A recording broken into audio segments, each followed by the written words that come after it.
ফুটবলে অনেক বড় বড় তারকা এসেছেন, অনেকে রাজত্ব করেছে কয়েক বছর, কিন্তু সময়ের সাথে সাথে তাদের জাদু হারিয়ে গেছে।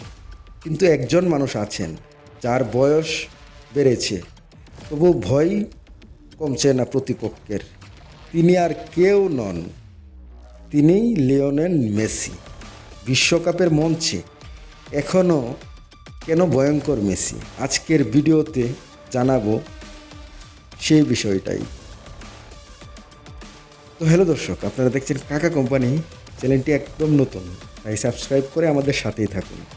একটা সময় ছিল মেসির গতি ছিল বিদ্যুতের মতন, 5-6 জনকে কাটিয়ে গোল করতেন, তা খুব সাধারণ ব্যাপার ছিল।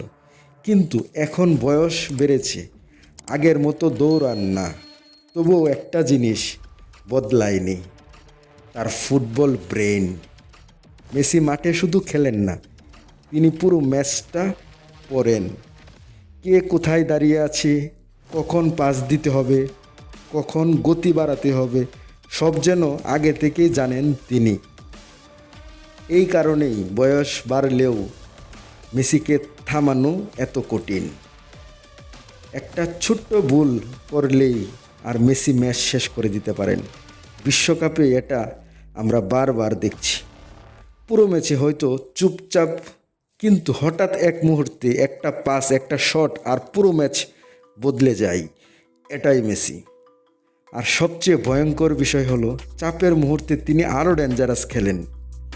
যখন পুরো স্টেডিয়াম চাপ অনুভব করে, তখন মেসি শান্ত থাকেন, কারণ তিনি জানেন একটা মুহূর্তই যথেষ্ট ইতিহাস গড়ার জন্য। শুধু স্কিল না, মেসির মেন্টালিটিও আলাদা। এত ট্রল, এত সমালোচনা, এত চাপের পরেও তিনি কখনো হাল ছাড়েননি। ফাইনালে হেরেছিলেন এবং কেঁদেছিলেন, অবসরও নিয়েছিলেন একবার, কিন্তু ফিরেছেন দেশের জন্য এবং বিশ্বকাপ জিতেছেন। এটাই মেসি। এজন্যই আজও আর্জেন্টিনার জার্সি গায়ে মেসিকে দেখলে অন্যরকম লাগে। পুরো টিম আত্মবিশ্বাস পায়, কারণ তারা জানে মাঠে মেসি আছেন। কারণ 90 মিনিটের 1 সেকেন্ড যদি সে সুযোগ পায়, তাহলে ম্যাচের ভাগ্য গড়ে দিতে পারেন মেসি। এই কারণেই বিশ্বকাপে এখনও ভয়ঙ্কর মেসি।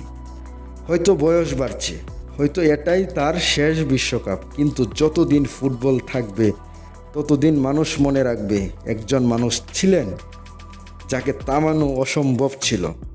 তার নাম লিওনেল মেসি। আপনার মতে মেসির সবচেয়ে ভয়ঙ্কর গুণ কোনটা? ড্রিবলিং, পাসিং না ম্যাচ কন্ট্রোল? কমেন্টে অবশ্যই জানাবেন। আর ভিডিওটি ভালো লাগলে লাইক করবেন এবং সাবস্ক্রাইব করে আমাদের সাথেই থাকবেন।